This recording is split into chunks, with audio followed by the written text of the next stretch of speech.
Hey, everybody, it's Colin. Welcome to our Designer Spotlight for Friday, December 4th, 2020.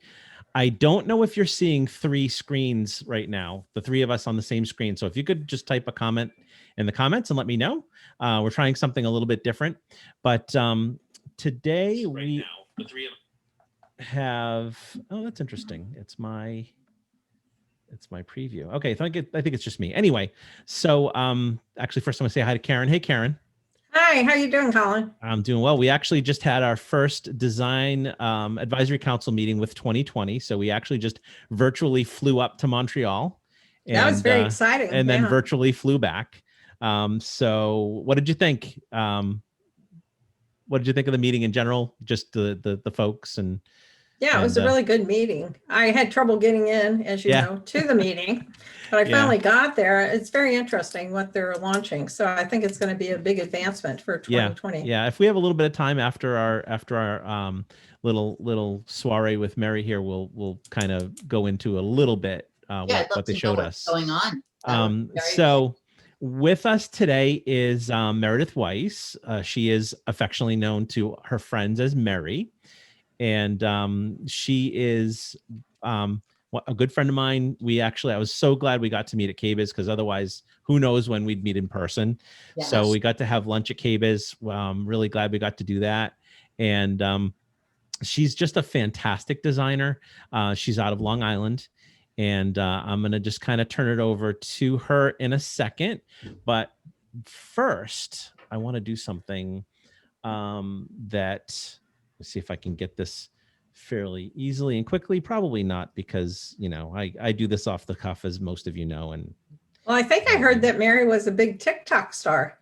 She's a rising TikTok star. Oops, no, let me do this. It's got to start over again. I'm sorry. Stand by, everybody. We're having technical difficulties. But I want to do this, and I want to do that, and I want to do. I have never used TikTok, Merri. Really? No, I've never been on it, never seen it, never used it. Really?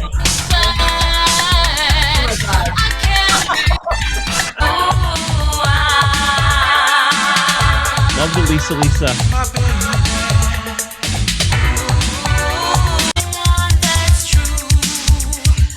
You're really good. Oh my God, I can't believe you did that. You probably don't watch these very much, do you?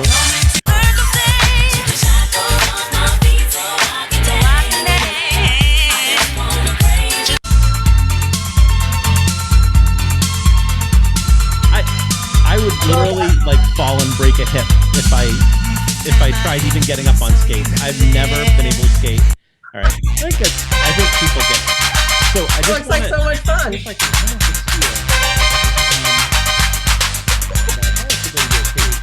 Page. Oh my gosh, that is so funny. I had no idea you were doing that. That's hilarious. So you can see it here, folks. 61.1 thousand followers. Thank you. That is amazing. So I wanted to start with this just because it is so much fun. It is such a, it probably helped keep you sane during lockdown, did it not? It actually did. It all kind of happened by accident. My kids, I have a 14-year-old and a 9-year-old, and they're on TikTok and they're doing their thing, and I watch. And, when you look through a kid's TikTok, they're streaming, and what is coming to them is very different than what mine is currently looking like. But in the beginning, I was like, oh, this is silly. I'm not going to watch this. Is ridiculous. All these kids doing their dances. Right. But then I downloaded it and I started watching, and then it starts to really know what it is that you like and what you tend to, what is more to you. And then I'm like, oh, maybe I'll do a video, whatever, let's see what happens. And then I did a video of skating just because that's what I know. I wasn't really thinking anything of it. And I got a good amount of feedback on the first video. I'm like, maybe this is what I should do. So I started doing a little bit more. And before I knew it, I had, I don't know, 150 followers. I was like, holy shit. Ooh, that's okay. This is a PG. Okay. It's okay. I was like, oh my God, 150 people following me. That's ridiculous. And then I would go to sleep and I'd wake up and there was another 50. And then within a week, there was another 200. And all I all I could tell you is all of a sudden I had over 1,000 people following me in a very short amount of time. And roller skating in general on TikTok has really trended with the people of my generation and Gen Xers and all that. And even with the younger now, it's really hot trend. So if you start watching some commercials, you'll start to see that there's a lot more roller skating in advertisements, because I was paid to do an advertisement as well. So, and I have a few other things coming, just a side note. But so anyway, after you're able to have 1,000 followers, you're able to do a live stream. And then I did that and got more followers. Needless to say, soon enough, it was like 10,000, 15,000, 20,000, 25. It was just happening. So I kind of stopped doing it as of recent, because I'm now so busy. I'm in full force, full going with my business. So if you check the dates, I haven't probably posted anything of skating in 3-4 weeks. So I know now, of course, how to create more content and followers quickly. But I kind of have slowed down. But I have done a little bit of influencing, I should say. I've been hired for influence. That's neat. And you do have some other, I was hoping to come across, just clicking through, I was hoping to come across one of your commentaries or something like that, which is neat. And they have the duets on TikTok, and I've seen that you've done a couple of duets. I have, and people have duetted me that I thought was really fun too, because that's always exciting. Cool. That's cool. Helped people to get roller skates, and people have contacted me to get roller skates. And then because of that, many people during my lives ask if I have an Instagram, and I'm like, why do I need an Instagram? I have TikTok. Why do I need? So I end up opening up an Instagram, and that's how how brands contacted me. Right. Was through my Instagram, and I put my email address, and that was a whole other series of things. So it's definitely, bizarro. And now my kids' friends think I'm cool. Not my own kids, but no, of course, that'll never happen. That'll never happen. So it does happen when you're older. Apparently I'm not that cool, but my kids' friends, I'm very cool. Right. Yeah. So one of the things that struck me early on was you had people commenting because you're in your dining room. Right. That's when you're indoors.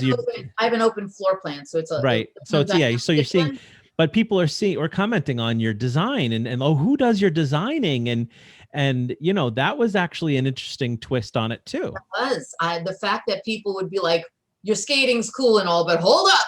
Yeah. What's going on with that room? Who am I got? You know what I mean? And I got quite a lot of feedback, but I like on TikTok, I like to keep my anonymity. So no one knows that I'm a designer by trade. Right. No one knows that I have my own company. I just say that I'm in sales to, keep things anonymous. And I like that. That's the nice thing. So even when I was on TV for a TikTok thing, they had my name as NY Skate Queen. I didn't give my name. Yeah. Yeah. And so you treated yourself to a 50th birthday present, which you are wearing right there. I am. I didn't realize you guys were going to be doing this. I wear it all the time. So I have this necklace of this roller skate. Let's stop it from moving. Yeah, and the wheels actually move, and they have diamonds in them. But I designed it also. I designed a couple pieces of jewelry for myself, but that was a gift for myself for my 50th. It was, it's just like, I've been roller skating for years. My whole family roller skates. So it really is in my blood. So your what's it called at the top of your Facebook page is you in like you were like a Diet Dr. Pepper something. What was the? Oh my God, I cannot believe. Yes, many years ago, I did for Diet Dr. Pepper. They were launching something and they were looking for skaters. And at the time, I was a Roxy roller skater. There's like cliques of my friends that we would meet at the roller rink.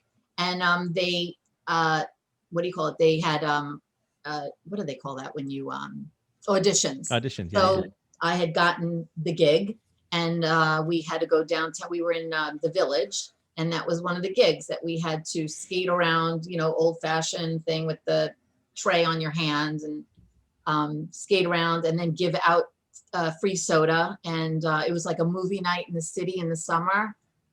Your makeup was melting off your face. But like I was probably in my early, early 20s when I did that. And I'm still friends with all of those skaters, which is actually very funny. It's a very small community. It used to be a very underground community, but now it's becoming more trending. Skating. That's really cool. Yeah. Now, have you ever dabbled in roller derby? No, I don't roller derby. I only dance. Okay. All right. I'm scared of those derby girls. They are tough. I mean, I'm tough, but you're scrappy. You're scrappy. Remind me to tell you the story about when I was on vacation and I tackled someone in the sand. That's another story. Oh, okay. All right. I will remember that. Vertical on the sand. Oh God, that's a story. We'll have to talk about that another time. So when did you, this is something that you and I have never talked about, I'm pretty sure. So when did you start your design career? How did you start your design career? When and how? And why, I guess? Well, I was a massage therapist doing medical massage for many years. I happened to be very good at math and science, obviously. And I decided, well, I had thought that I had the knack, you know, what the hell did I know? And I knew I wanted to get out of massage at some point, knowing that I would get pregnant at some point in my life, and that doing massage during the time I was pregnant really didn't seem, you know, like something I'd want to do. And I didn't want to do it, you know, into my retirement age. So I did end up seeing a career counselor, almost like a therapist that helps you determine based on your whole bunch of criteria and testing what you're good at and whatever. So I went through a bunch of that. That went on for a few months, and I did some homework and research and whatever. And then this interior design was one of the things that was on my list of things. So I ended up working as an intern, even though I wasn't in school, for a few months for a design gallery, an interior design gallery. And after a few months, I asked them, do you think I should enroll in school? And do you think I have the talent? And they said that they did. So I enrolled in school, and the rest is kind of history. But when I was doing, when I was in interior design school, one of the things that we did that I loved was a kitchen and bathroom. And I was like, oh my God, this is it. This is what I want to do. So as soon as I finished school, I got a job at a kitchen store. That's so cool. How many times, Colin, do you think that people really don't know where they want to go in a career? How smart it is to talk to a career counselor. Yeah. That was a really great idea, because I think a lot of times we fall into things and we don't really even think about it. Yeah. Well, I think I remember as a younger person thinking that I'd want to be an architect, but thinking about having to go to school for as long as I would have to be an architect was not really in my thought process. It's one of the reasons why I ended up doing massage school. It was a shorter amount of school. It was trade. It was only a year and a half of school. So, you know, school's not my gig. I happen to be dyslexic. So I knew that architectural school would not be great. But when I was in college, I did take art. I did take drafting. And at the time, drafting was done by hand. That was not for me. And that's why massage just seemed like a good outlet. And then not wanting to waste more time between having done massage for a lengthy period of time and having gone to college and not done anything with that, I felt like before I invest, I should really make sure. So doing the career counseling helped me to solidify a little bit more what's more correct for my personality type, and then working somewhere and just feeling that out, seeing if that's where I want to be, was really a helpful tool. Wow, that's so cool. So, sorry, I just completely had a brain fart. This has not happened to me yet. I was going to mention also, I happen to be very good at sales. I've always been pretty good at sales. So, you know, figuring if I'm doing something artistic and I'm doing sales and doing math, kitchen really was the right suit for me. Right. You know? So how long have you been working for yourself? How long have you had your own firm? Merri Interiors has been alive, was born in 2010 during the financial crisis of the world. That was exactly when that began, because I left a job that was kitchen store that I was basically running, and just I designed it. I brought in product. I did all those things. I taught them how to sell. I hired and fired people, and they were doing some things I felt were really bad to clients. And I really wanted to be the client advocate, and I couldn't find a job even at a tile store at that time. So I kind of had no choice. So I built my own website, and I took classes at Apple to build my Apple website. If you remember, Colin, back in the day, they used to have an Apple iWeb. So I built my first website, and then I started calling all the contractors that I knew and any people that I had worked with that I had, clients, just to let them know I'm on my own. And I developed Merri Interiors. Right. And what better way to be an advocate for the client than to just be the buck stopping with you? Yes, I mean, it's even if you had gotten another job, you still, there would have been things that company does that, so I think when you're an entrepreneur, even if you don't know you're an entrepreneur, you discover it at some point, because you realize that you don't want to have to ask somebody else, Well, I think I always had a little bit of an entrepreneurial background. I come from a family that all have their own businesses. My father, all my uncles, they all had their own businesses. So that wasn't really even a question of doing that. It was really a matter of what and when. Because when I was a massage therapist, I did work for myself also. Before that, I had like little businesses, nothing to the size that I have now. But I was, like I said before, a really good salesperson. I really do care about what people want. I am a little bit of a people pleaser, even though I'm still aggressive and I am wanting to advocate for them. And a lot of times people don't know that they should ask certain questions, or they're fearful and ask every question because they don't really feel confident. And I, feel like that's my niche in general, is to advocate for them and really listen to them. And there's a lot of similarities between my listening skills with them here as it was when I was doing massage, because I was dealing with some pretty damaged people due to job injury or motor vehicle accidents, Right.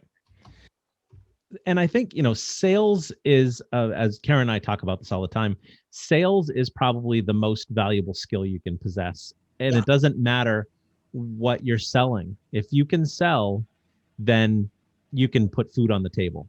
Yes. Where if you can design, you can't necessarily put food on the table. Yes, that is true. But if you can sell, you can put food on the table. So I think that, before, as part of anybody's early training, if you're not a natural salesperson, then you should get training on it. Well, I agree with that, because I had let someone go who was a CKD. I had hired this woman.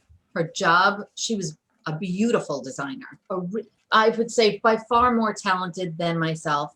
And she was CKD. I thought that was great, but she could not sell a piece of gum. She could not get out of her own way. She couldn't push it forward. She just couldn't push it forward. And, as a business and a business owner now, if you don't close the deal, what's the point? That's right. Really, part of it is that you have to close the deal, move forward, and you have to always be able to move in a forward motion. Yep. If you cannot, then you can't make money, which of course is a problem. And client is going to lose confidence in you. And the people around you and the workers are going to lose confidence in you. Yeah. So it's really important. If any problem that you have in a business is cured by sales, make a sale. Yeah. If you have a problem with a something gets screwed up on a job and you have to reorder 2 cabinets, make another sale. If your cash flow is an issue, make a sale. Making a sale is the beginning and end of everything. It is the beginning and the end, but also making sure that you're, able to get that client to be happy in the end, because maintaining their confidence is key. And always advocate. I just lost my train of thought. It's going around. You said always advocate. I think you were going to say advocate for the customer. I was going to say, but also that you want to. I was going to say manage their expectation level. So that also comes with sales and understanding people and how to communicate. If you can't manage their expectation, even when an error occurs, and errors occur, everyone makes mistakes. Of course, I never do. No, I'm just kidding. Even I make mistakes, and that is very normal and natural for that to occur. But when it occurs, how do you clean up that mess so that you're, again, still selling yourself in some way? So yes, it's about the dollar and sales, but it's also about maintaining what they're looking for in the end, and not losing confidence and moving things along, because if you can't move it along, then a project is going to take forever. Yeah, that's two major nuggets that you just dropped there. One, managing expectations. That is the key. Managing expectations before the sale, during the sale, after the sale. Let people know what to expect. Exactly. And then following through on that. And then also, it's not that you do or don't make mistakes. And this goes for cabinet manufacturers. It goes for your fabricators, stone fabricators. It's not whether or not they make mistakes. Everybody makes mistakes unless they're not human. That is true. It's how you handle it. So I have a situation, it doesn't happen often, but it did just happen. And I texted the client, and the client, I know 100% trusts me. And she didn't even respond because I had already taken care of it for her. Right. Something had come in damaged. I was going to look for the text. Something had come in damaged, which doesn't happen often, but when it does, I wrote, this is exactly my text. FYI, 2 cabinets arrive with signs of damage, 1 wall and 1 island cabinet. Replacements have already been ordered. I do not see this creating a delay in the project. Template can still occur, and the base will be back in time for the countertop installation. Perfect communication. There you go. Yeah. I did not, the customer did not even reach back out to me. There was no problem. I got a thumbs up from the contractor. There was no conversation. That's not the usual. At least they would say, is everything okay? They would at least reach out sometimes. But when you really have the customer's true confidence, there's really nothing to say. I mean, that's why they hire me. Yep. Don't you think that's the important part that is really, I think, for each designer, that when you learn that, and this goes back to your problem solving skills and having that mathematical part, instead of, and when designers start, a lot of times things go wrong and it goes into that, oh my God, the sky's falling. But when you learn and you become seasoned, it's almost like we just go automatically to problem solving mode. And I think the key is having, like you did, that direct communication with the customer, the contractor, let everybody know it's ordered, it's coming in, it's not going to mess up their templates. And that stops all that craziness that can go on without communication. Yes, agreed, Karen, 100%. If you are able to show them that you see the problem, you have a solution for the problem, this is what's to expect after this happens, move on, then there's nothing to talk about.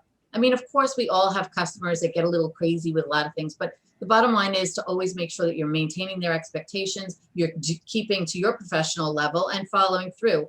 Unfortunately, as we all know in this business, not everybody follows through. Not everybody knows how to communicate these things clearly. And some people, especially non-seasoned, do get frazzled. I've gotten frazzled in the beginning of my career as well. And, as you learn better to handle things in a different way, I think the confidence in that comes across too. Some of that is experience, some of that is age, some of it is, I'm a New Yorker. No, I'm just kidding. But see, I think that's where the rubber meets the road, so to speak. Yeah. It's like, that's where we go into, I'm sure you do too, Colin and Merri, where we go into that, we automatically just take over. Well, I think you said a perfect thing, which was problem solve. Problem solving is always key. So, and I try to instill that in my children. So my son always goes to, oh my God, he's 9 and everything is an oh my God and a falling on the floor situation. And I go, okay, so what could we do? We could do this, we could do this, we could do this. And then when he makes his choice of these options, he's like, I said, so we already handled it. There's nothing to get upset about. We just need to come up with a solution. I always tell him there's always a solution to every problem, because problems will happen in everything. I do think it's a life skill. It's a life skill. Yeah, that's thrilling that you're teaching your kids that. Yeah, well, he's a little dramatic at times when things don't go right, and he's learning. Now he's learning. So I've told him that part of my job my job is to problem solve. That's why people hire me, is to solve their problems. in construction. So I think that that's really important. So he's seeing that and he's getting better at that. And I do think that that will hopefully be a life skill for him as well. Yeah. I think when COVID is over, I think Colin, you and I should go up and, well, for me, it's up to New York. And we should go follow Merri to a job where there's a problem and take a video. You're welcome to do that. There should be very little problems, but problems do arise. You know how it is. I mean, yeah. Nothing in construction goes perfectly smooth, and that's what's kind of expected. So it shouldn't be that you have to go from A to B and it's going to be a perfect straight line. It's not. You're going to go through these waves, and that is how it is. So I don't get flustered. Yeah, and just to know, you make the statement, for every problem there is a solution. Yeah. And if you go into everything like that, and I think as a manager, I managed a kitchen and bath showroom for a number of years, and the designers, would come to me with a problem, and I'd say, okay, well, let's do this, this, and this, and they'd be like, that's it. And I'm like, yeah, call the customer, and then the customer would be like, so simple. Okay, thank you, yeah. And the general manager would be like, we were a newer store and the sales weren't where the ownership wanted them to be. But the general manager would be like, yeah, but we never have any issues from the Manchester store because, you have the problem solver. And I credit the guy that I worked for when I was first in this industry. He had his bag of tricks. He called it his bag of tricks. And everybody would go to him with a problem and he'd be like, okay, here's what you do. And that, kind of let everybody know that there is a solution to every problem.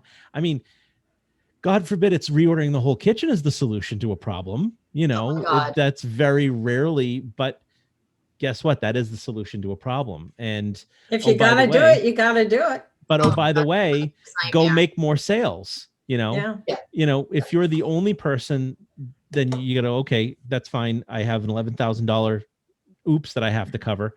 Let's go sell something else. Not let's hide under a rock and get in the fetal position. Let's go sell something. And that was my position as a sales manager, a store manager. I'd be like, okay, go back to work and I'll handle this. Or here's a solution, so definitely, problem solving is one of the biggest things that we deal with for sure.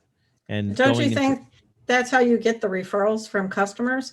Is when you go in, if say the whole kitchen has to be reordered or should be, but you don't do it, that customer is going to go out and tell everybody, and they'll tell 10 people. But if you go in and you do it right, you fix it, you make it right, they're going to tell everybody about you. So right. I think it's really fixing the problems.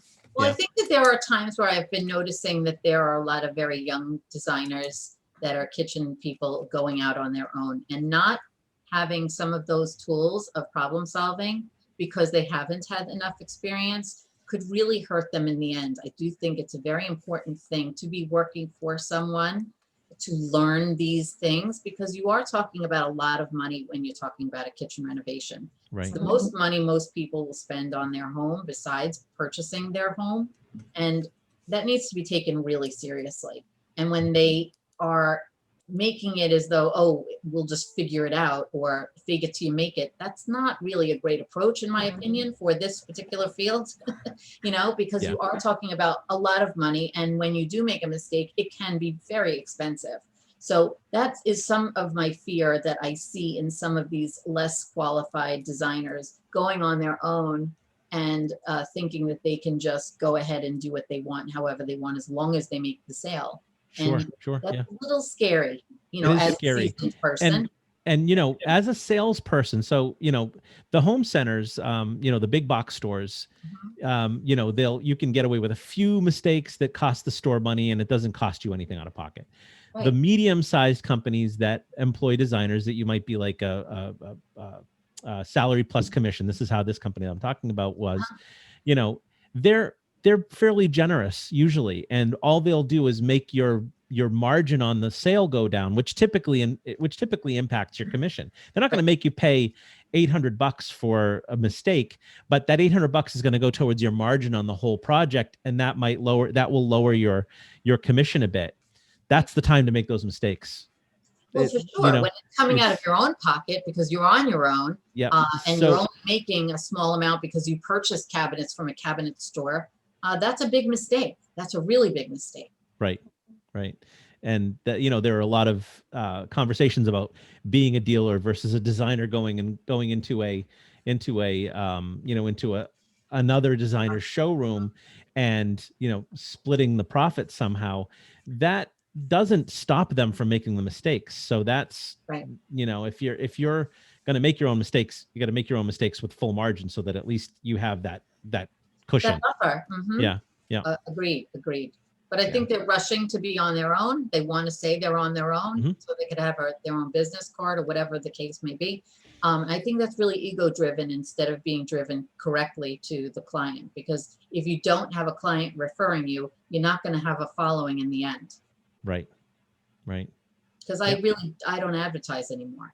There's really no need for advertising. I'm getting clients all the time. In fact, I think by Tuesday night or Wednesday morning, I had already had 3 new clients looking to book appointments with me, which, I mean, it's the week after Thanksgiving, for God's sakes. That's not normal this time of year typically, but that's been what my experience is that everyone's looking to book something before the holidays so they can get started so that we can break ground in, spring. Right. And there's still that pent up demand. There's still those folks that have been sitting around their house and, there were the early adopters that, during the pandemic would call you. And then the slightly early adopters that's halfway through the pandemic would call you. And, there was always that demand, but now you see the more cautious people see things coming back. Maybe there's another wave. There is another wave, but they see that it's not necessarily the end of the world, but they've been in their house for a long time and going, ew, and they have to do it. So I think in New York, and we're having a second wave. Basically, our numbers in my area have increased to about 6%, I believe. But that's not keeping anyone from calling me. So that's the good news for me. Yeah, my dad sent me a Facebook message telling me that my mother-in-law, my stepmother needs a COVID test. My wife happens to be an infection control nurse and she has access to COVID tests. And it's like, great. My dad was here yesterday. So. Oh, that's no. Yeah. So good thing this is a Zoom call, ladies. No. So I'm just going to do this quick share. I was trying to think of a good way to do this. And I think the best way to do this is to go to Merri's business Facebook page. But I really wanted to just kind of show a few things that not about your pool. Sorry about your pool. That sucked. But I just want to, so this is KBB magazine. Hopefully everybody knows what this magazine is. And this is Merri's own kitchen. And it was a wellness article. And it was very, very nicely done. But I just wanted to just kind of show that, because you're not one that really toots your own horn. No, so you need to have your you need to have your horn tooted. So I'm tooting it, darn it. No, that's a beautiful kitchen, Merri. It's gorgeous. In the beginning, the before and afters here, I'm gonna see if I can get to that, but I also wanted to show that so you're pretty much a brand ambassador for Brighton. I mean, that's that's the I think they're quite pleased with are the professional photos of this kitchen forthcoming? Not yet. They're coming. Oh. You know what? The refrigerator, which is obviously the big empty hole there on the right window, that's not expected till January. So it's one of those victims of the victims of the there's a lot of that going around, unfortunately. But that was an awesome I can't kitchen. wait to take pictures. That's beautiful, Merri. And you had just seen, I think we saw those together. Didn't we see those together at KBIS? Yeah. Yeah, in fact, those are the samples, because they didn't have those, or they said they weren't going to have them processed till probably January. But so I literally had them ship them to me immediately. I was like, I need those. So I need those for job, and it's going to be great. And I will tag you and blah, blah, blah. Yeah. And I don't think I've seen them. What are they? Metallic? Is that a metal? Yeah. They're stainless steel. Wow. Yeah. Yeah. Those are gorgeous. The only ones. So and there's a strap across the top, right? There's a strap across the top. Yes, there is a strap. Mm-hmm. And that, so it's actually support. It's actually, it is structural support. 3 inches. That's adorable. Brand new designs of distinction, right? Is that who it is? Yes. Yeah. Yeah. So that's Smart. super cool. Sorry. Everything. So, Holy mackerel. so I might as well. What the heck? I might as well show a couple more things. So your photographer is freaking Oh, those are tastic. beautiful. Oh Beautiful my photos. gosh. Thank you. Yeah, Yeah. she is wonderful. So I just wanted to get. I only have one now. She's it. Yeah. She You is had two? I had someone before. That's Brighton's one of their Yeah. covers. Yep. Love the That's their, pictures yeah. so much. So Merri her work is in their literature and their website, right? On their website. And there's a quote from you on their website, I think, too. Really? I think so. I thought I saw a quote by you. Maybe I could have imagined it. Who knows? I don't stalk that website. I don't even go to the website like ever. I know it sounds terrible, but it's like, when you're in the business, you don't bother with certain things, Sure, yeah. But yeah. this hood is beautiful. I had this custom made for this client. Love it. Was that a local artisan or was that something that's a nationally available? It's not local, no. Where are they located? They're in the South. I don't remember their location. And actually my girlfriend is also, I'm doing her kitchen. She's doing one also by the same company, totally different look. So we might maybe drop who they are in the comments, just because I'm sure like a bazillion people are going to ask who did this hood. Are they using a powder coated? I'm sorry, Colin. No, that's good. Go ahead. Are they using a powder coated metal? For the black, no, I think it's like an enamel. Oh, they're using an enamel. Okay. So and then brass. Yeah, the brass is solid brass. Beautiful. That's gorgeous. Absolutely gorgeous. I'm sorry, you just have such an incredible eye. It's just. Oh, I so appreciate that. Thank you, Colin. Yeah, you didn't spoke about any of this. So. Yeah, I love all of it. Yeah, it's really no. pretty. It's usually, is this layout done? No, I'm working on it right now. Yeah. I do some freelance work for Merri. That's actually how we kind of met. I mean, you came into the group and I think you put out there that you needed some help or something, and I just kind of threw my name out there, and that's how we met. And I'm so glad we did. Me too. I think that's there was what's that? That is an oversized tile that comes 4 feet by 8 feet. Oh. Yeah, it's a porcelain tile, and wow. It's used often for bathroom walls. It's not for floor. Is that the material that they're using for countertops now? They Well, I would say yes, but this is not a countertop material company. This is specifically floor. But I just thought that was such a gorgeous that's amazing tile that I had to take a picture of it. And that's all digital. That's digital photography. I am telling you, that when has you see it in person, it's because and that's why Decton is doing so well, because you've got this really, really high definition overlay that you can't tell. There's no you can't see a single pixel. You could look at it with a magnifying glass, and it's amazing stuff.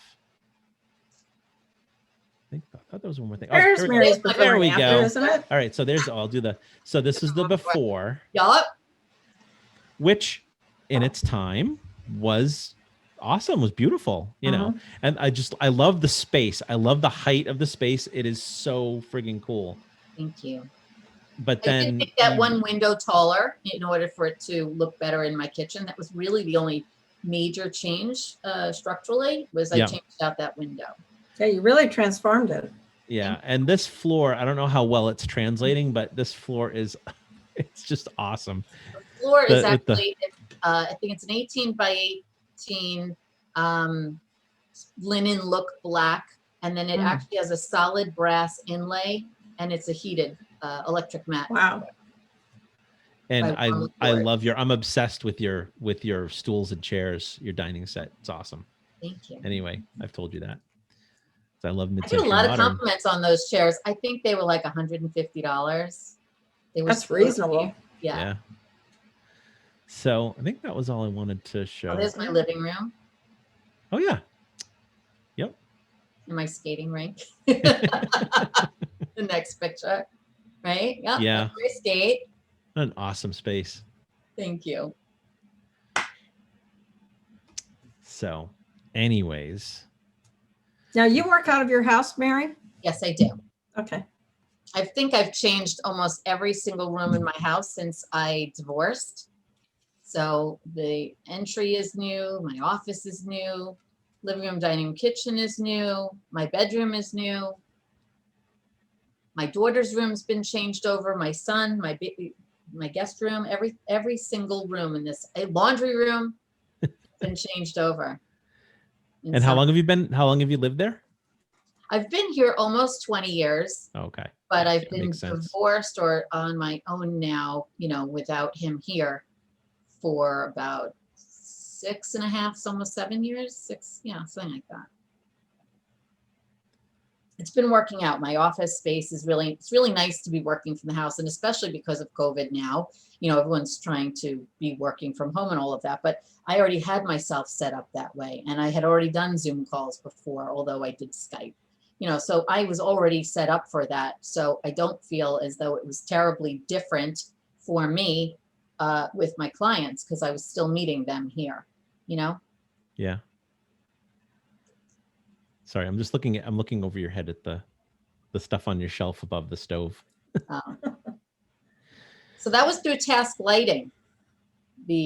All the lights, the under cabinet lights and the over cabinet lights there was all through Task. Yeah, I think Karen and I we've talked about Task, haven't we? Yeah. I used Task on my last couple jobs. Yeah. Fabulous lighting. Oh my gosh. Very nice lighting. Yeah, they had actually reached out to me on Instagram because I had tagged them in here, and they asked me if I knew about their contest, but I would have to release the pictures to them, and I wasn't willing to do that. Yeah, I didn't know they had a contest. That's usually the key thing with contests. It's to get content.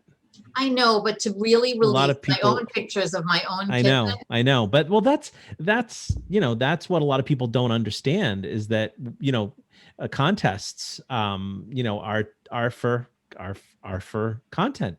It gets them photos of completed projects and things that I didn't have to give full ownership to. Oh, that's good. So I prefer to do it that way, and I would be more than happy to let them use them as as long as the names were tagged, of course, myself and my photographer, because she's a stickler about those things too. We're both on the same page as that. When she has had people approach her, she asks me, and we discuss it and figure out what's the right outlet for both of us. Yeah. But to lose control over your own photo, I'm not so quick to do that. Yeah. And I think that really expands to all intellectual property, doesn't it? Like the designs, when people, the folks that don't get a retainer and do the designs, and, they take a perspective and bring it to another kitchen dealer or another designer. And, that's technically a breach of intellectual property law. Say on the bottom of the page of 2020 page that's not allowed, but I have it the other way. Usually people bring me stuff and I go, oh no, we're not doing this. I'm not going to replicate this. This is terrible. This isn't my work, and I create something better for you is how I say it. Because if they're not going to that person, theoretically there's a reason. It's not just because of the design. It's usually several reasons. You know what I mean? Right. Yeah. It's usually price. I mean, at least probably not in your segment of the market, I'd call you mid-high. Yeah. I'd say, you're mid-high, so low mid, there's a lot more of that going on, and it's price, and it's people telling people, oh, you got to get 3 prices. Not for a kitchen. This is why getting a retainer, even if it's a small amount, because I used to do, or there have been times I've done low price things or low end things, even flippers, for instance, when they only have like a $5,000 cabinet budget or whatever it is. As long as there's some sort of investment, they'll be more inclined to come back and say, can you do something better for me? Can you change something to make the price different? But if there's no investment, I'm talking about even if it's $100. Right. You know what I mean? They're going to come back for it, is my point. Yeah. But if you just say, here it is, and you give it away, why would they come back? Right. Yeah. No reason. Yep. And it's tough to to combat depending on your business model. The business model of an independent is much easier to do that than somebody that is a retailer. The same retailer that I talked about earlier was like, well, no, we're free design. It says, look at the sign. See, there's the signs that's 10 places in the showroom. It says free design. Right. Okay. So here's your Yes, your but crummy it does design. depend on the model, the business model in general. But I have actually had a situation that just came up 2 days ago where I had worked with a contractor many years ago, and I had known him from previous times before, and we ended up parting ways because we were just bumping heads too much, and we agreed that this is not working. So, the marriage was over. Right. So needless to say, someone reached out to me and said, oh, so-and-so gave me your number. I'm like, I haven't worked with him a long time. I didn't tell that to the client. So I asked the client what the budget was. And needless to say, I haven't heard back. And the reason is because he was a builder, he wanted all designs for free. And one time, well, actually 2 times, he had taken my design that I gave to him and went elsewhere and shopped it out. And we had a very long relationship. So I was a little surprised he had done that, since my pricing was not high, because he was often purchasing. I gave him a very good price, but he found someone that was literally marking it up 15%. And he said, your pricing is crazy. You should be happy to make $500. I hand this client to you. Wow. Right. So needless to say, 6 months after he had done that to me the last time, that company, which was a store on a main road, went out of business. Gee, I wonder why. Wonder why. Yeah. Right. Yeah. So, because Yeah, he you had come can't- back to me and said, "Hey, can you reprice this thing?" And that I said, "Well, what happened to your guy? Why are you coming back to me?" And he said, "Well, he went out of business." Yeah, I know, because that's not sustainable. You Right. can't mark up 15% and have a more, a building on a main strip. The math doesn't make sense. Yep. So, needless to say, he just wasn't bright enough, I think, to work with. So I never heard from that other customer, and I never called her back, and I didn't reach out to him because it's just not the right.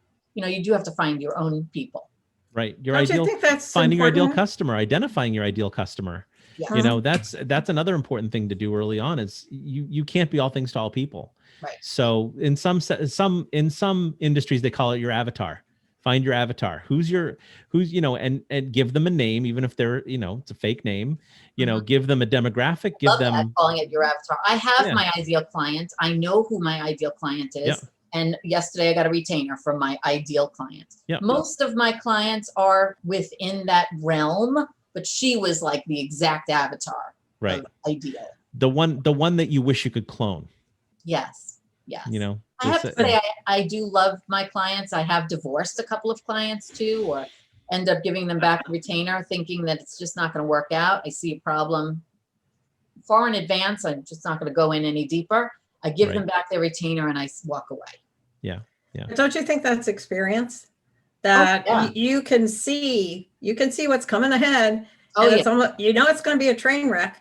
Well, when you know ahead of time that you're going to have a major disaster zone ahead of you, and having to manage someone who is clearly unmanageable needs to be identified. So when I'm having my consultation, and I'm sure a lot of businesses do this, they usually say, I want to meet with the 2 people in the home that are the decision makers. There's a reason for that for me. It's so that I can get to meet the 2 of them, see how the 2 of them interact together.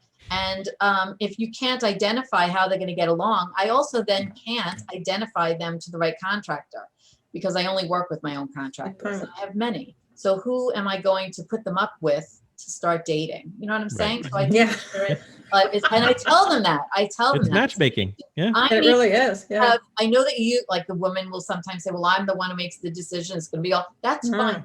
He is still going to be in your home. I still need to make sure that you 2 match. Yep. Yeah.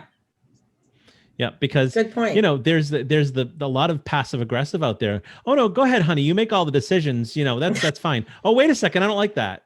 So wait, that was the person I divorced. She was. Oh, I'm familiar with that. Your kitchen. You do all. I'm just going to be happy that it's new. It doesn't matter. And then every decision he would make, she would say, "Are you sure you want to do that?" really? I mean, Yeah. if you do that, then how are you going to do? She would second guess every single decision and then back it up with, but it's your kitchen, do whatever you want. Yeah. And I was like, wow, Yep. they have real. So needless to say, little side note, I come to find out as I'm working with them that they have been planning this kitchen for over 5 years and had already been God. through 3 other designers. Oh, Wow. wow. I was like, you know what? I just don't have the time. Life's too short. I don't have the Yeah. time to manage that. I just Mhm. don't. Mhm. I could have. I know if I put in the time, I could have managed that, but I really am just too busy to manage that. And and they had the budget was there. I could have made a lot of money on that job, but I just didn't have the head for it. You know, I had too many things going on. I have other people that are important, just like they are. Yeah.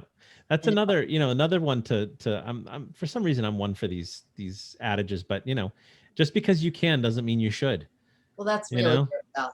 That's exactly It's where it fell. You hit it it's right on the head. Oh my God.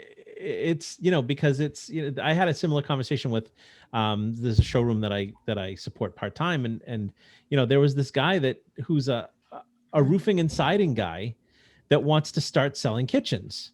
And he wants to do it through a dealer because he wants somebody else to take all the responsibility, do the designing and the measuring and the ordering and the installation. And then, the screaming, yelling phone calls afterwards, because you could just tell that that's the type How of is person he this a was. kitchen and bath? I don't understand how he's planning. So on he wants to do one call close kitchen remodels, where he just goes in and marks it up however much, and then moves on to the next one, moves on to the next one, and then because that's how he does his siding and his That's windows not and done in roofing. business like that. You No, can't it's close not. it once. No, but it's it's a referral from somebody else, and I had to sit down and talk to them. Mhm. And I said to the manager, it's a quick background. It's a flooring store that decided to sell cabinetry 8 years ago, whatever. Yeah. Had a beautiful building, but they never had a person that wants to run a kitchen business there. They've only been flooring people anyway. So it's like, yeah, we installed this guy's carpet in his media room, and it was this really wacky, carpet, had like stars in it and stuff like that. And he's like, yeah, it was really a nightmare. Is this, that, and the other thing? I'm like, yeah, see, you don't want that kind of you see the red flags. It's the red flags. And it's, you were like with your project, you were seeing red flag after red flag after red flag. And you just don't want this. You don't want this kind of headache, because that's all it's going to be, is headaches. Yes, there's the potential there that it could be, the guy was saying, oh, we'll do, my goal is to do 20, 30 kitchens a month. Like, okay, we can barely handle 3 kitchens a month right now. So, so it just, you just have to, you have to know when to say when, and just because you can doesn't mean you should. Yeah. Don't you think sometimes the money, like you're saying, 30 kitchens a month, it's like, wow, this is a business maybe you want, but then you've got to let go of the fact of the money. You just got to let it go and make a good business decision, because it could be a terrible business decision to go into business with them. Yeah. That's the worst reason to make a business decision, isn't it? Isn't money the worst reason to make a business decision? Well, they always say, and this is one of the adages, is if you are doing something that you're passionate about and you like, you'll never be working a day in your life.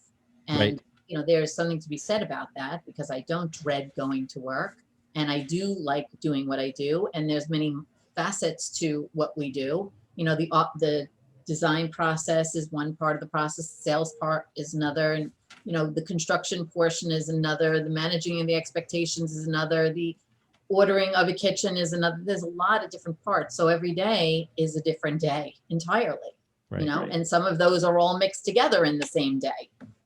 I happen to like that. Yeah. It makes it fun. Yeah. Never a dull moment. No, never. All right. Well, I think this has been great. Thank you so much for being on with us. I know I surprised you with a couple things, but I knew you wouldn't. I knew you wouldn't talk about yourself. So at least not completely. So I wanted to just interject a couple of those things. Thank you. And yeah, so I'm going to stop the stream, but we can just kind of say Merri. our goodbyes. So bye, pugs. See you soon. Bye.